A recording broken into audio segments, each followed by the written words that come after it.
lies. Look me in the face, tell me that you love me, even if it's fake. Everyone, welcome back to my channel commerce with Anjali Talwar. So आज हम जो chapter करने वाले हैं वो है employment.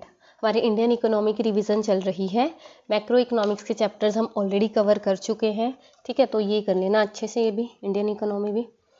तो let's start with the meaning of unemployment and employment. तो अनएम्प्लॉयमेंट होता क्या है? देखो, अनएम्प्लॉयमेंट बेरोजगार कौन होगा? जो काम करना चाहेगा और उसको काम नहीं मिलेगा, वो अनएम्प्लॉय होगा। तो unemployment refers to a situation when people are willing to work at the existing wage rate, able to work, काम करने के लायक है, काम करना चाहते हैं, बट नॉट गेटिंग वर्क। ये बात समझ आई? तो ये जो है वो पर्सन है जो काम, देखो कुछ तो ऐसे होते हैं जो काम ही नहीं करना चाहते, वो वॉलंटरी अनएम्प्लॉयड होते हैं, राइट, कि उनको बस या तो उसको ज़रूरत नहीं है, राइट, या उस वेज रेट पे वो काम नहीं करना चाहते, उनका हम कुछ नहीं कर सकते। लेकिन अनएम्प्लॉयड कौन होगा? जो काम करना चाहते हैं लेकिन उसको काम मिल नहीं रहा। समझ आए? Willing to work but not getting the work. समझ आए? और एक वर्कर कौन है? वर्कर कोई भी वो पर्सन जो काम कर रहा है for the development of the economy. वो अपना जो है लगा लो, अपनी जो है कहीं ना कहीं प्रोडक्शन एक्टिविटी में इन्वॉल्व है और कंट्रीब्यूट कर रहा है, तो who is a worker? Worker वो इंडिविजुअल है जो किसी प्रोडक्शन एक्टिविटी में इन्वॉल्व है। कोई भी इंडिविजुअल जो किसी प्रोडक्शन एक्टिविटी में इन्वॉल्व है और वो जीडीपी ग्रोथ या वैल्यू एडिशन में काम कर रहा है हमारी इकोनॉमी के अंदर, तो वो कौन है? वर्कर। अब वर्कर कितने टाइप के होते हैं? बेसिकली हमें यहाँ पे 4 टाइप के पढ़ने हैं। पहले self employed and hired worker. नाम से क्लियर हो रहा है, self employed person who are engaged in their own business और प्रोफेशन, जो किसी खुद का काम है जिनका, like farmer working in his own farm, right. और हायर्ड वर्कर जो किसी के लिए काम करते हैं, those who are working for others, ठीक है, they render their services to other as and as a reward gate wages और सैलरी रेम्युनरेशन के लिए, right, like teacher working in a school. तो वो चीज़ क्या है? Hired workers. ये बात समझ आई? फिर आते हैं कुछ 2 टाइप के, casual and regular. Casual workers होते हैं डेली वेजेस, जो दिहाड़ीदार होते हैं। लाइक ये कौन होता है? ये फैक्ट्री में आए, काम किया, शाम को अपनी जो वेजेस ली और चले गए। इनका कंपनी के साथ कोई और रिलेशन नहीं है, इनको कोई भी social security benefit like pension fund, retirement funds, ये सब नहीं मिलते।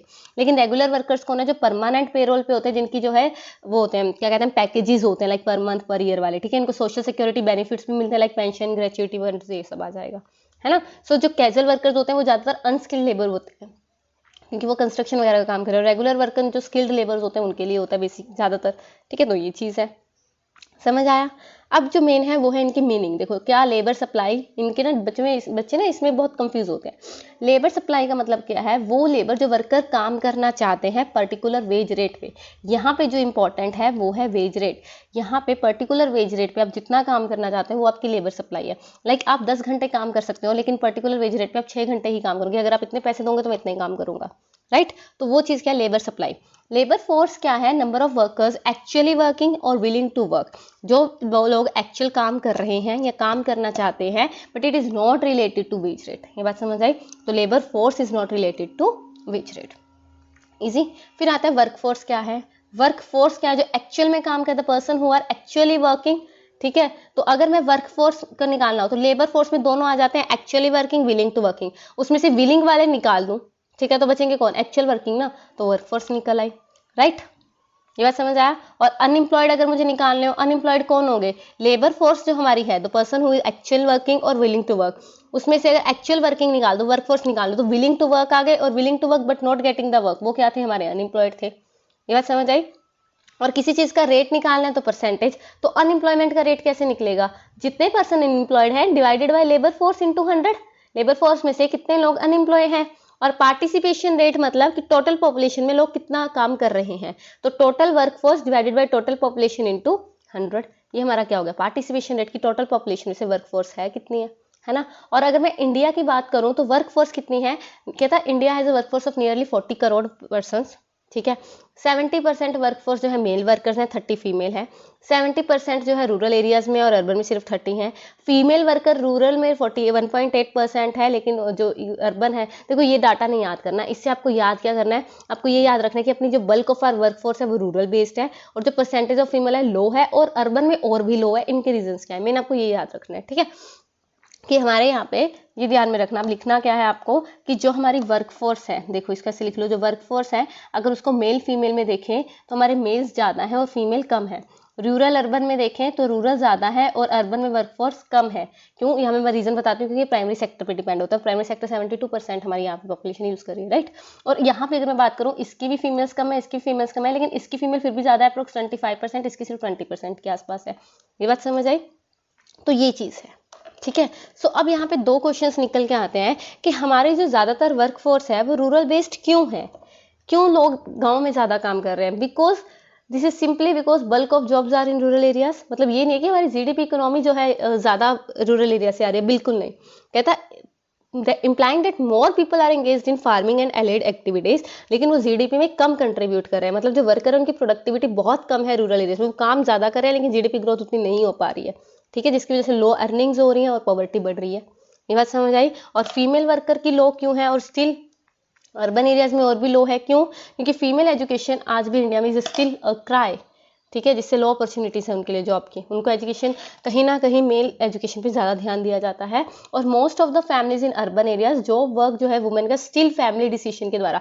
अब कोई भी लड़की है, उसने कोई काम करना है, इफ़ शी इज़ अनमैरिड तो उसके भाई, उसके ब्रदर की या उसके लगा लो फादर की चलेगी, राइट, कि आपने काम करना है कि नहीं, पूछना पड़ता है, ठीक है। और अगर वो मैरिड है तो उसके हस्बैंड की चलेगी, है ना, उनके इनक्लोज की चलेगी। तो आज भी कहीं ना कहीं जो लड़कियों के लिए जॉब्स की डिसीजन है वो कौन ले रहा है? फैमिली डिसीजन से चल रहा है। दे हैव नो अपॉर्चुनिटी, लगा लो, ठीक है, no right to take decision for their own. ये बहुत जगह होता है, ठीक है। हाँ, मानती हूँ हमारे यहाँ नहीं होता, हो सकता है आपके यहाँ भी नहीं होता, कोई वीडियो देख रहा है, लेकिन कुछ लोग ऐसे भी है जो ये बात को एग्री करेंगे कि हाँ ये होता है, राइट, बहुत जगह होता है अभी भी। Higher employment among women, rural area वो ज़्यादा है, उसकी वजह यह है कि रूरल पॉवर्टी ज़्यादा है। फीमेल वर्कर्स को काम करना पड़ता है, चाहे वो उनको कम वो मिल रही है, पे मिलती है, ठीक है। उनको एग्रीकल्चर में, उनको अपनी वो हाउस होल्ड वर्क करवाती है ना, किसी के घर जाके हेल्पर बन जाती हैं, तो इन चीज़ों में वो ज़्यादा काम करते हैं, जिसकी वजह से वो काम ज़्यादा कर रही है, लेकिन जीडीपी ग्रोथ, मतलब उनकी जो ग्रोथ है वो नहीं हो पा रही है। लेकिन जो वुमेन है, काम उनको भी करना पड़ रहा है पॉवर्टी की वजह से। ये बातें समझ आई? Easy है। So low employment among women is a sign of social and economic backwardness of a nation. Economic backwardness because of economy fails to generate enough jobs. और social backwardness क्योंकि job for women outside home is considered as a social taboo still now, ठीक है, वो चीज़ है। और rate of participation in India की अगर मैं बात करूँ, इंडिया में पार्टिसिपेशन का मतलब क्या था कि इंडिया में कितनी पॉपुलेशन से कितने लोग काम कर रहे हैं। तो अगर इंडिया की बात करूँ, अप्रोक्स 40% लोग हैं जो काम कर रहे हैं। अब जो बाकी 60 बचे वो इन पे डिपेंड है। अगर 100 में से 40 बंदे काम कर रहे हैं तो 60 इन पे डिपेंड है कि नहीं है? ये बात समझ आई? और अगर मैं रूरल एरिया की बात करूँ 35% है, अर्बन 53 है, उसके बाद वुमेन मेल हो गया। ये इतना याद करने की जरूरत नहीं, आपको बस ये पता चाहिए क्या ज़्यादा है और क्या कम है, राइट। सो इससे मुझे पता क्या लगता है, क्या क्या कंक्लूजन निकल के आता है कि डिपेंडेंसी रेशियो ज़्यादा है। वो 40% लोग काम कर रहे हैं और 60% उसके ऊपर डिपेंड है। जो अपनी रूरल एरिया है उसमें पार्टिसिपेशन रेट तो ज़्यादा है लेकिन प्रोडक्टिविटी कम है, कि वो काम तो ज़्यादा कर रहे हैं, हमने ये पढ़ा अभी, लेकिन उन पे जो जीडीपी ग्रोथ है वो कम है। क्यों? क्योंकि वो प्राइमरी एक्टिविटी में ज़्यादा लगे हुए हैं, है ना। और वुमेन रूरल एरिया में जो है पार्टिसिपेशन ज़्यादा है। अर्बन से अगर मैं कंपेयर करूँ तो रूरल एरिया में लेडीज़ ज़्यादा काम करती हैं। उसका रीज़न क्या है? पॉवर्टी कंपेल्स देम, कि वो अपनी एजुकेशन को अवॉइड करे, छोटी होती हैं बच्चियाँ, वो काम करना शुरू कर देती हैं, है ना। जो एम्प्लॉयमेंट है वो प्रायोरिटी दी जाती है वुमेन के लिए, नॉट एजुकेशन, है ना। So preference for even less productive jobs, education के अलावा उनको बहुत सारे अलग ऐसे काम दिए जाते हैं जो बहुत लेस प्रोडक्टिव है, लेकिन फिर उनको ये करना पड़ता है पॉवर्टी की वजह से, है ना। सो वो जॉब्स करते हैं विदाउट एजुकेशन, जिससे प्रोडक्टिव जॉब्स नहीं होती, वेज रेट बहुत कम होता है और पार्टिसिपेशन उनका ज़्यादा हो रहा है, लेकिन जो जीडीपी ग्रोथ है वो ये दे नहीं पा रही है ना, वैल्यू एडिशन में ये कंट्रीब्यूट कर नहीं पा रही है, तो वो चीज़ें आ जाती हैं। जबकि अर्बन एरियाज़ की बात करूँ तो आज का ये बिल्कुल सही है कि अर्बन एरियाज़ में हाई प्रायोरिटी एजुकेशन को दी जाती है, जॉब्स को बाद में। पहले अपनी एजुकेशन पूरी करो, जॉब्स फिर करते हैं, यही होता है ना बेसिकली। लेकिन रूरल एरिया में ये नहीं होता, वो छोटे छोटे बच्चों को काम लगा देते हैं कि लाइक किसी के घर जाके हेल्प करना, ही हमने देखा है ना, एज वर्कर हम रख लेते हैं। एग्रीकल्चर में अपने पेरेंट्स की काम हेल्प करवाना, तो ये चीज़ें वो करती हैं। वो पढ़ाई नहीं करती, वो ये काम ज़्यादा करती हैं। उसके बाद आता है, अगर मैं इंडिया में बात करूं तो self employed and hired workers in India. तो अगर मैं अर्बन और रूरल एरिया में इसको डिवाइड करूं तो अर्बन एरियाज में, शहर में हमारे हायर्ड वर्कर्स कितने हैं? हमारे हैं 61.7% और सेल्फ एम्प्लॉयड कितने हैं? 38.3%। क्यों? क्योंकि ये इंडस्ट्रियल सेक्टर और टर्शियरी सेक्टर में ज़्यादा वर्क करते हैं। लेकिन रूरल एरियाज़ की बात करूँ तो ऑब्वियसली वो प्राइमरी सेक्टर में ज़्यादा, तो सेल्फ एम्प्लॉयड में ज़्यादा होंगे और उसमें हायर्ड में कम होंगे, है ना। तो यही चीज़ें याद रखनी है आपको, डाटा नहीं याद रखना। आपको हो सकता है डाटा बना बनाया आ जाए मेल फीमेल का, आपको बस इसको एक्सप्लेन करना है, जैसे ये नीचे गिवन है, ठीक है, तो इतनी टेंशन लेने की जरूरत नहीं है। फिर आता है ऑक्यूपेशनल स्ट्रक्चर या distribution of workforce by industry. Occupational structure क्या होता है, कहता जब हम डिस्ट्रीब्यूशन करते हैं वर्कफोर्स के across different sectors, primary secondary tertiary sectors of the economy, तो उसको हम ऑक्यूपेशनल स्ट्रक्चर कहते हैं। तो प्राइमरी सेक्टर में एग्रीकल्चर के रिलेटेड एक्टिविटीज़ आ जाएंगी, सेकेंडरी में मैन्युफैक्चरिंग कंसर्ट इंडस्ट्रियल सेक्टर आ जाएगा, और टर्शियरी में सर्विसेज वगैरह आ जाएंगे, पढ़ा हुआ है हमने। तो अगर मैं बात करूँ हमारे इंडिया में प्राइमरी सेक्टर सबसे ज़्यादा है, उसके बाद टर्शियरी है, उसके बाद सेकेंडरी है, ये हमने पढ़ा ही हुआ है। तो ये मेल फीमेल रूरल अर्बन आगे आएगा, ये पढ़ लेना, इसमें कुछ नहीं करना, आपको फर्स्ट सेकंड थर्ड पता होना चाहिए कि कौन ज़्यादा है और कौन कम है, दैट्स इट। अदरवाइज इसका ये चार्ट बना बनाया आता है मोस्टली, तो वो आपको बस एक्सप्लेन करना होता है, राइट, वो आप कर ही लोगे, आई नो। चलिए, ये हाफ चैप्टर हो गया हमारा।